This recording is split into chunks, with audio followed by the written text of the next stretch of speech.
DZRH. Pilipinas, ang oras po natin, 6:39 ng gabi. Eto na ang mag-partner na mas paliliwanagan tayo pagdating sa batas.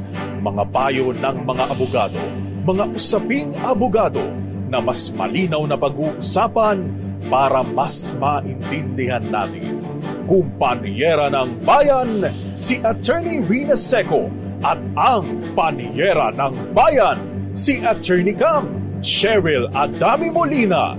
Dos Kumpanieras sa DZRH Radio, DZRH TV at DZRH Online. Bago mo kasuhan, bago ka pumirma, bago ka makipagkasundo, makinig muna sa Dos Kumpanieras. Dos Kumpanieras. Magandang gabi po, Luzon, Visayas, and Mindanao. Welcome po sa programang Dos Kumpanieras. Sa ngalan po ng aking kapartner na si Attorney Rina Seco, ako po muna ang inyong makakasama ngayong huling araw ng Lunes sa buwan ng Agosto, kung saan sineselebrate po natin ang National Heroes Day. Ako po si Attorney Cam. At dahil dyan, batiin ko lamang po ng happy birthday yung aming bossing dito. Tamang-tama ang aming hero na si Bor Ruperto Nicdao Jr. Happy birthday, boss! Sa'yo ang inumin, sa'yo ang pulutan. Happy birthday! Sana hindi tayo malasing. Happy birthday, Sir RSN! Sana po ay mabusog mo kami pagpasok. Kung hindi man tomorrow, parang Thursday yata magpapakain. Dos Kumpanieras. Happy birthday sa boss namin. Kamusta naman po ang mga pauwi pa lamang dahil sila po ay nag-long weekend. So, Friday, Saturday, Sunday, Monday. Tomorrow, back to reality po tayong muli. At tayo po ay papasok na. Pero kami dito po sa broadcast, wala pong holiday. Ayan. Lagi po kami nga napasok kahit merong holiday. At syempre ngayon, medyo isihan lang po natin ang ating topic ngayong gabi. Kung saan, talakayin natin yung palaging pinag-aawayan ng mga magkakapatid. Eto, bato-bato sa langit ng tamaan. Huwag magalit ha, kasi nga naman kapag manahan ang pinag-uusapan, mga lupa, mga bahay na naiwan nila nanay at tatay, eto na dito na nag-aaway-away ang mga magkakamag-anak, especially yung mga magkakapatid, at dito na nagiging hindi maganda ang samahan at hindi maganda ang relasyon ng bawat kapamilya. Bawat kapuso. Anyway, ang tanong natin, yung topic natin ngayon, sino ba sa magkakapatid ang mas may karapatan samahan? Ito kasi lagi kong naririnig nung yung tatay ko ay nagsasabi kapag kami pong mga magkakapatid ay magkakasama-sama, lagi sinasabi ng aking tatay dati, itong bahay na ito ay si bunso ang magmamana. O kaya naman kung walang hinabilin si tatay at nanay, ang panganay na kapatid ang nagti-take over, Siya ang nag-a-administer ng property, siya yung parang may power of administration, siya lahat ang nagde-decide, At tama nga ba na si kuya o kaya naman ba si bunso ang magmana ng bahay at lupa o kaya naman ng mga ari-arian ng mga yumaong mga magulang? Meron po bang tinatawag na favoritism pagdating sa batas? Dos Kumpanieras. Ang daming nakaka-relate ngayon, pero shout out muna sa mga nakikinig at nanonood sa atin via Facebook Live. Live na live po kami ngayon sa DZRH News, DZRH News Television, at sa DZRH Dos Kumpanieras Facebook page. Kung gusto nyo pong mag-message at gusto nyo pong magpabate, magpa-shout out, why not? Coconut! Good evening kay Ray Mendoza listening at work. Uy, pumasok si Ray Mendoza dahil dyan, double pay ka ngayon.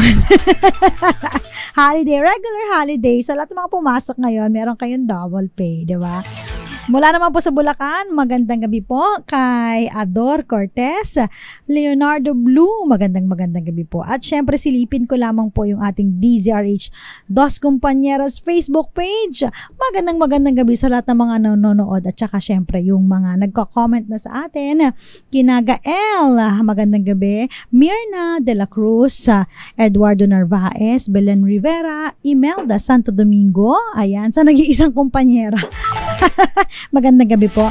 Si Chiaro Abraham and Jose Barbecho. Ayan, isang pagpupugay sa inyo. Ayan, at lalong-lalo na hi po sa mga bayani natin na nanonood sa atin, yung ating mga living heroes. Mga bagong bayani ang ating mga OFWs, o diba? Yung mga lagi nakatutok sa atin. Kamusta po kayo dyan? Anyway, pag-uusapan po natin yung mga sigalot sa hidwaan ng pamilya. Sabi nila kasi, no, kapag halimbawa po, no, ang mga magkakapatid lang po ang mga nag-uusap-usap, ayan. Okay yan, okay. Pero kapag medyo meron na tayong tinatawag na mga marisol, no, yung mga sumusulsol sa mga magkakapatid, doon na hindi na nagkakaunawaan. At some point in time, no, kasi ang gusto natin, no, mapangalagaan yung ating pamilya ngayon na binubuo, no. So parang yung pamilya ng iyong kahapon parang secondary na lang, no, at hindi na ang silang yung priority. Nakakalungkot na kapag ganito ang sitwasyon, doon na away-away at hindi nagkakaintindihan yung mga magkakapatid. Dos Compañeras. Kakaunti na lamang, no, yung mga magkakapatid na kahit sila po ay may kanya-kanya ng pamilya, sila pa rin po ay nagkakaintindihan, no.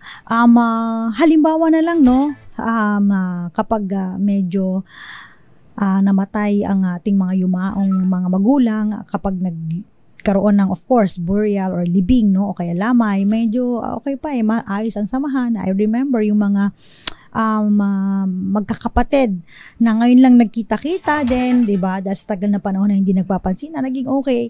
And then, after a while, no, pag-aayusin na nila yung mga properties na naiwan ng nanay at tatay, eto na naman, naaway na naman sila hanggang sa hindi na sila magkaintindihan at minsan, no, masasama pang mga salita ang lumalabas sa ating mga bibig, no, na nakakasakit tayo ng damdamin na parang eto naman yung unang pamilya ninyo, sana maging ayos naman ang lahat. So just to clarify things, no, pwede ba yun? Sinabi ni ni tatay ako daw ang paborito niya, sa akin daw tong bahay na ito, dapat irespeto ang kahilingan ng ating magulang. Yun. Dos Compañeras.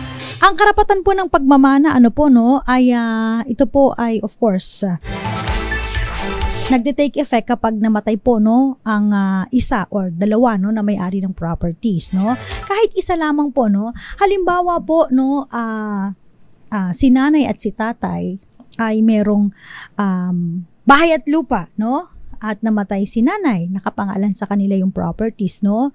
Sometimes mali rin na connotation na kapag binenta yung property, dapat si tatay or nanay na nabubuhay na lang po ang magbebenta ng property, no? Iniitsapuera yung mga anak, no?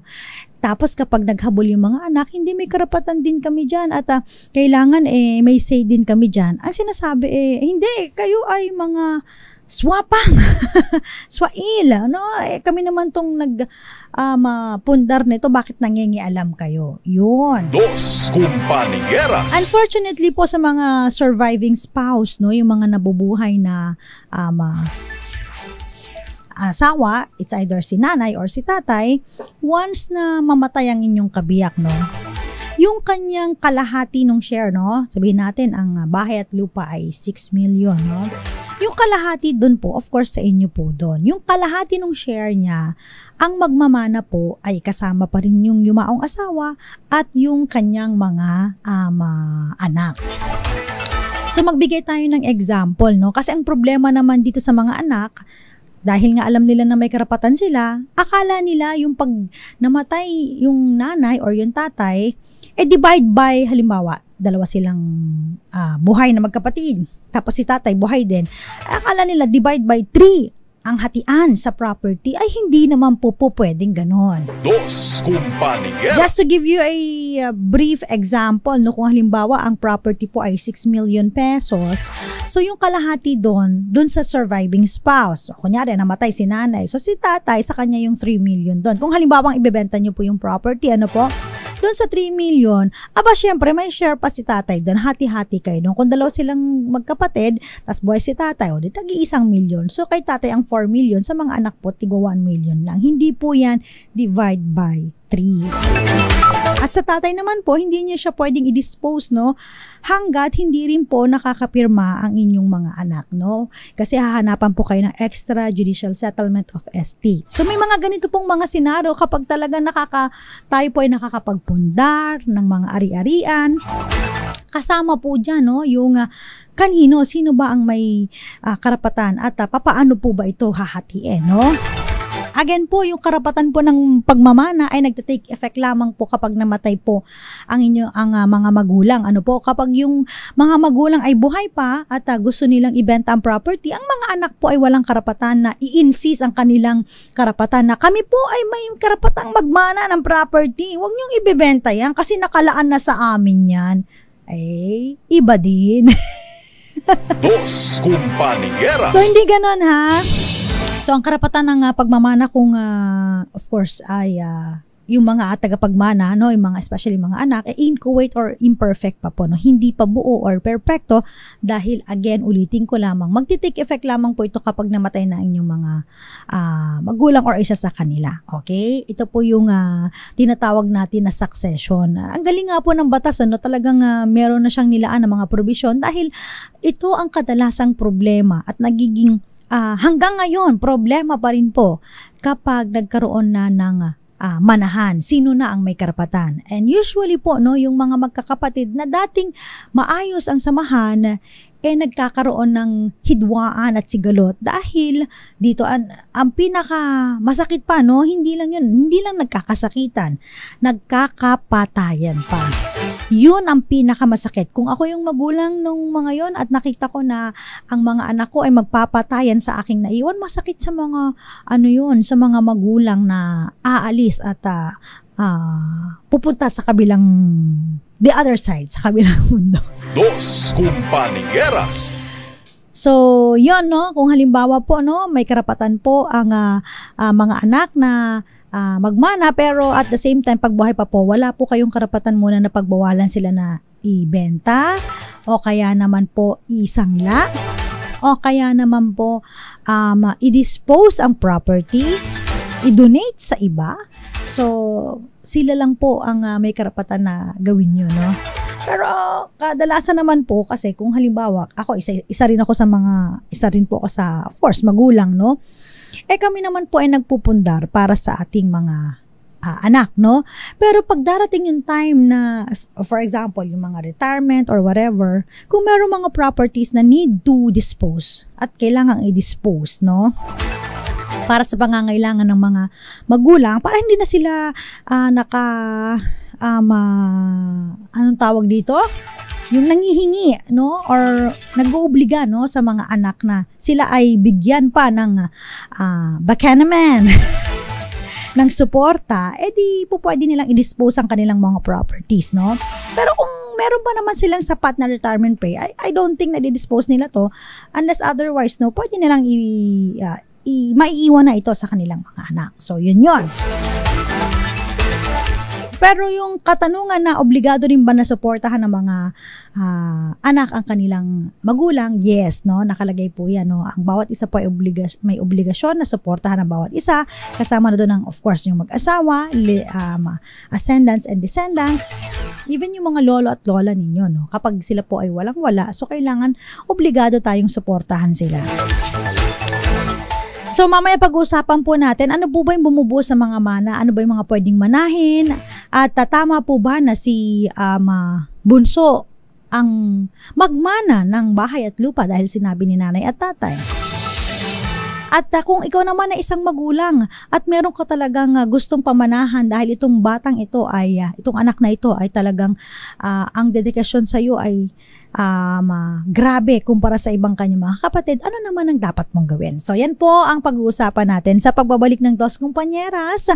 Kasama pa rin po ang Panyera ng Bayan. Ako po si Attorney Cam. Dos Compañeras. Dos Compañeras.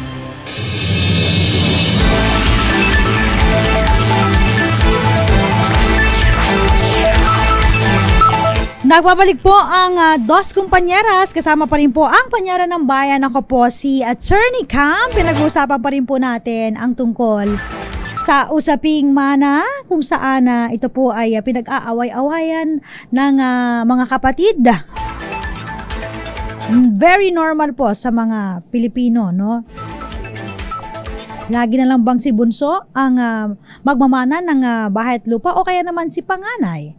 Mamaya sasagutin natin yan, pero ito muna, meron tayong standby. Ito, may report po, no? Si Noche Kakas, Benny Techico, nagpaliwanag sa kumakalat na picture kung saan kasama niya at nina Pangulong BBM at First Lady Lisa Marcos, si Cassandra Leong. Ang buong detalye mula kay RH27, Noche Kakas. Noche, balita mo nga to, Noche. Attorney Cam, at bibigyan ng linaw ngayon ni Special Envoy to the President of the President to China Trade Investment and Tourism. Itong si Benny Techico at makakapanayan natin ngayon live dito sa Pasay City. Live tayo, sir, worldwide with Attorney Cam. Ano po yung pugnay po dun sa picture na kumakalat ngayon sa social media na kasama ng first couple, yung picture na nandoon si Cassandra Leong. Kailan po nangyari ito, sir? At ano po yung ugnayan po nila kay Cassandra Leong? Nais ko lang ipagpalinaw, no? Ang litratong iyon ay totoo, ngunit ang narrative, ang storya po ng kwento ay, ang storya po ay hindi po accurate, no? Hindi po totoo na magkasama ho kami ni Cassandra Leong doon sa Salo-Salo. Siya po ay pinakilala at nagpa-picture at lumabas na ho. No? Yun lang ang simpleng storya. Katulad ng normal na celebrities po, ay pag nakikita ng mga tagapaghanga, ay pinupuntahan at humihingi ng litrato, at alam niyo naman ang ating presidente ay siya naman po ay kung pwedeng makapag-accommodate, pinagbibigyan naman ho niya palagi. Okay, so hindi ng first couple, hindi kilala nila noon itong si Cassandra Leong. Yes, kasi yan po ang first time namin po siya nakita at last time po namin nakita. So, saan po ito nangyari, sir, yung picture? Yan po ay dyan sa How Restaurant na may e-com center. Ano po ang impact dito, sir, ng kumakalat na picture sa social media? Sa akin personal, wala naman akong wala naman ako masyadong concern. It's just that siyempre kami magkakaibigan ay nafe-feel namin na unfair na masyado kasi ang isang naturang picture at isang litrato na walang kami sa malis-malis ay nalalagyan po ng kwento.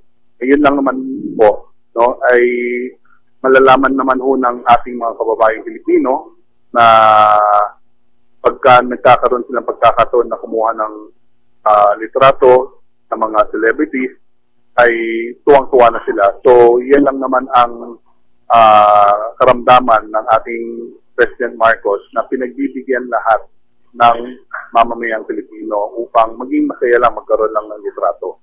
Since yan po ay ang kanilang request.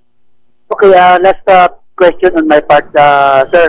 Itong picture na ito, nangyari ito bago ang eleksyon o pagkakampanya? bago ang eleksyon, nasa protesta pa ho yan. Kung makikita niyo ho, bakit po? Kasi ito yung si Ricky Alfonso at saka si Pepe Ortega, yung bigote nila ay mahaba. Kasi ang usapan namin ho doon ay habang nagpo-protesta ay hindi sila po mag-aahit. Okay, so Atty. Cam, may katanungan ka kay Benny Titico? Sir Benny, itong groovy picture kasi ito, no? I understand na itong groovy picture kapag halimbawa tayo po ay sasama-sama sa isang lugar, tapos may nagsabi, oy, picture taking naman tayo, no? Wala namang masama na mag-picture, ano? Pero sa palagay nyo kaya, no, Sir Benny, ito kayang mga ganitong incident o kaya naman po ay pagpapalabas. Medyo maingay po yung background. Pwede pakiulit ho ang question. Okay po. Ito, Sir Benny, naririnig niyo na ako, Sir Benny? Mas okay na po. Ayan, okay. Sir Benny, alam naman natin na ito kapag lumalabas po yung mga groovy picture, di ba? No, kapag tayo po ay nagsasama-sama. Normal po ito, no? Yung itong sitwasyon na ito kapag may nagsasabi, no, picture tayo, no? Okay, picture. So, wala namang problema ito, no? Wala namang problema. So, ang Sa kasalukuyan, may pinakita nga ako ang picture na kami ay may isang waiter nga nakatabi.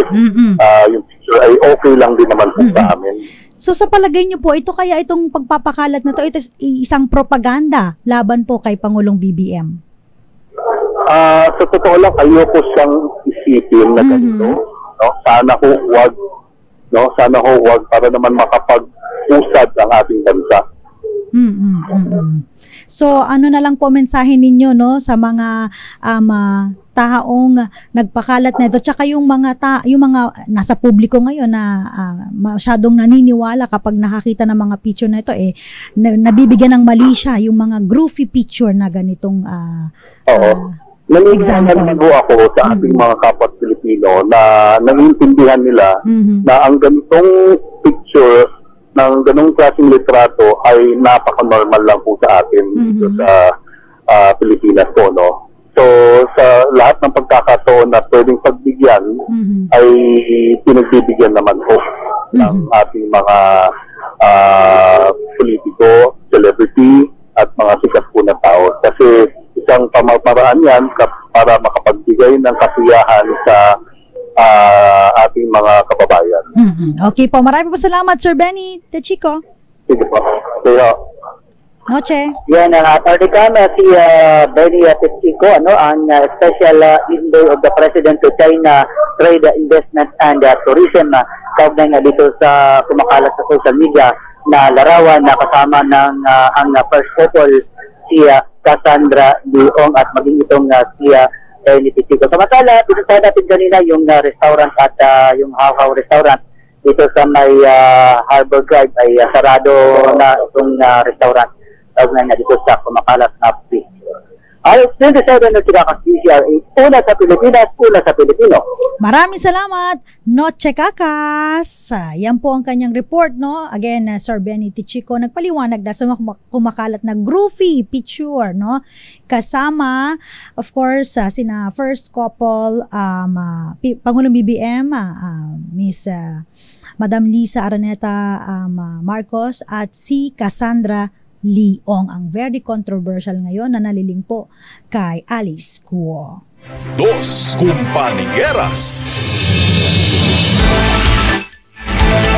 Thank you so much, Noche Kakas. Balikan po natin yung ating topic ngayon dahil may kinalaman pa rin po, no, sa away-away, magpamilya, away-away, magkakapatid. Sino nga ba ang may karapatan sa bahay at lupa na maiwan ni nanay at tatay? Kung sinabi po ba na si Bunso, automatic siya ba?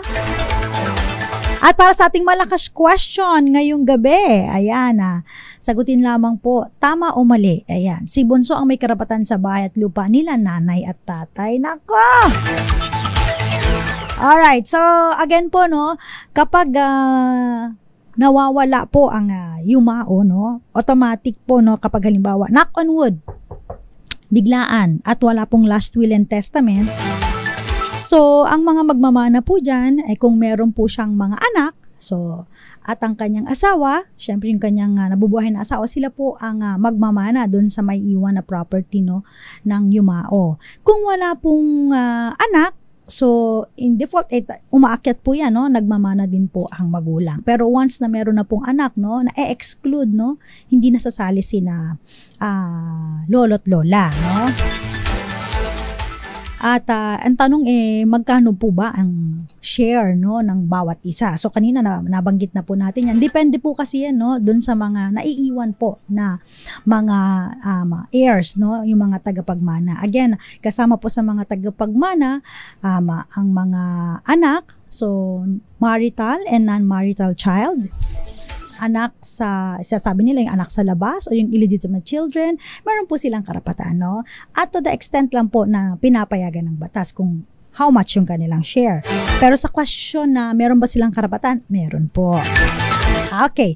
So, dun sa share po, mahabang usapin po yan. Again po, depende po kung ilan po ang legitimate heirs na magmamana, at kung walang legitimate heirs po kasi, no, yung tinatawag nating compulsory heirs rather, nandyan po may mga collateral relatives po yan kung saan pwede rin po magmana ang kanilang mga kapatid, ang kanilang pamangkin.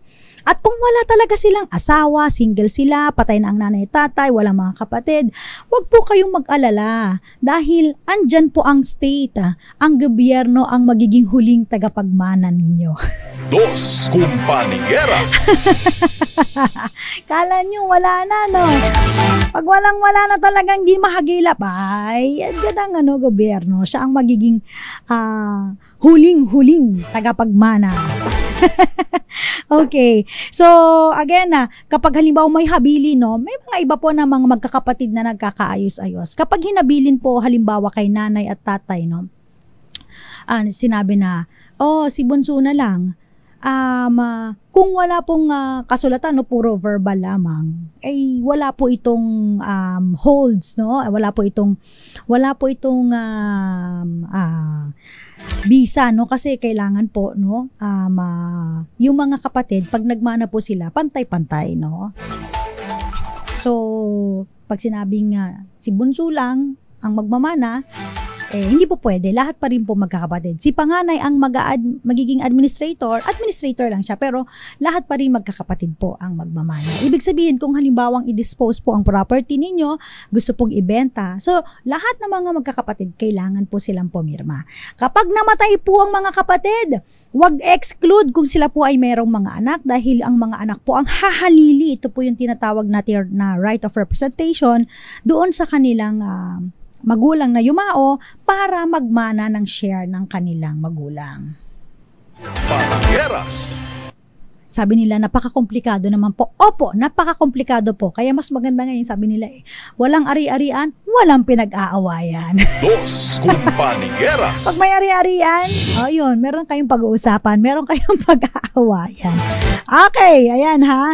So, halimbawa, meron po isang tagapagmana na let's say hindi na isama sa hatian, usually po, no, yung mga namatay na kapatid, no, hindi sinasama sa hatian, wag pong ganon. Kung meron pong mga anak po, sila po again ay may karapatan na magmana, no. So napapass down yung share nung kanilang yumao dun po sa mga anak nila. So ang gagawin po, no, kapag halimbawang hindi na isama yung mga heirs, no, for example, kung hindi man sila merong illegitimate child o non-marital child, no, anak sa labas ng iyong yumaong tatay or nanay at hindi nyo isinali sa hatian, pwede po, no, seek ng new settlement of estate within 2 years po, no, after the settlement, tsaka na-distribute yung property, meron pong 2 taon para habulin po, no, nung na-exclude o hindi na isama na tagapagmana. So wag po tayong mag-exclude ng mga alam naman natin na may karapatan din po nagmagmana. Remember, no, kaya nakakatuwa yung isang nag-viral sa isang TV program kung saan, di ba, parang merong sakahan, no, medyo malaki, no, na sakahan ang iniwan ng kanilang mga magulang at sila ay nagbingo. Nagbingo para malaman kung kanino yung bawat parte. Okay, di ba? So, ang tanong, tama ba yung ginawa nila? Pwede ba yun? And the answer is yes. Kung nagkakasundo-sundo po, no, ang mga magkakapatid at naisipan nila na para ma-distribute at malaman kung kaninong share yung kanilang bubunuin dun sa property na naiwan ng kanilang magulang, they can do so. In fact, hindi lang yun, no? Hindi lang magbingo, pwede rin silang mag-jack and poy. Pwedeng draw lots, di ba? May mga ganun, no? Mas maigi nga yung nagkakaintindihan ng mga magkakapatid.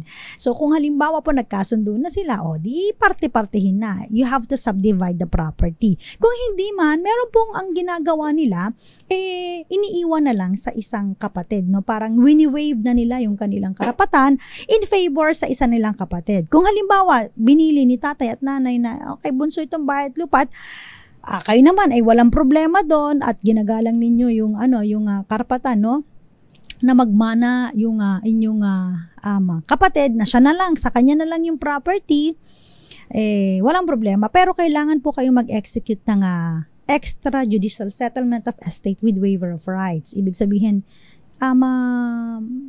wini-waive nyo na, no? Yung karapatan nyo ay isinusuko nyo na pabor doon sa inyong kapatid. Para kung halimbawang ipapalipat man po ang titulo ng lupa in favor na doon sa isang kapatid, ay hindi na kayo kasama doon sa title. So, yun po naman yung kagandahan kapag nagkakasundo-sundo ang mga magkakapatid. Pwede rin naman, halimbawa, no? I-waive kay bunso o kaya kay panganay, pero babayaran yung share, no? Donation siya, pero kumbaga, sige yung share mo, bayaran ko na lang ito, bigyan ko kayo ng share para hindi na natin pa hati-hatiin yung property. Baka naman pag hinati pa natin tong property na to, sa'yo yung kitchen, sa akin yung CR, sa akin yung bedroom, hindi naman maganda na hatiin pa itong property na to, magiging useless na ito. So may mga option na ganun. Again, it's up to the heirs, no, na mag-usap, magkaunawaan, mga magkakapatid, especially kasama, huwag kakalimutan yung nabubuhay din na spouse, no, na mag-usap-usap kung ano ang gagawin sa property. Dos Compañeras. Sagutin po ang katanungan para sa ating Malakas question ngayong gabi, 500 pesos po. Tama o mali, si bunso ang may karapatan sa bahay at lupa nila nanay at tatay? Sa pagbabalik po ng Dos Compañeras, mamimili na tayo ng mananalo. Pero shout out muna, teka muna, yung mga nanonood sa atin. Hilario Enriquez, nakikinig po sa may San Rafael, Tarlac. Ayan. Of course, ganun din po, pagbati po sa mga nakatutok sa atin. Ayan, sa DZRH News. Silipin ko lamang po yung ating Facebook na lagi rin pong nakatutok sa Facebook Live natin. Thank you so much. Magandang gabi po kina Merlinda Abolencia, Boyak Ram, Merville, Nestor Plarisin, Joe Art Tones, Ellen Fernandez, Ramel Maluto, at Nestor. Kay Nestor, ayan. Magandang gabi po sa inyo. Magbabalik po ang Dos Compañeras. Ilan po munang mga paalala. Diyan lamang po kayo again. Kung gusto niyo po sumali, punta po kayo sa DZRH Dos Compañeras Facebook page. Sasagutin lang tama o mali ang ating katanungan.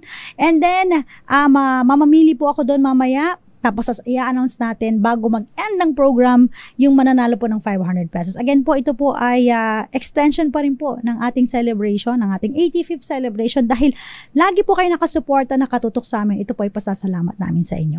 Kasama pa rin po, ako po si Attorney Cam. Oras po natin 17 minuto makalipas ang alas 7 ng gabi. Dos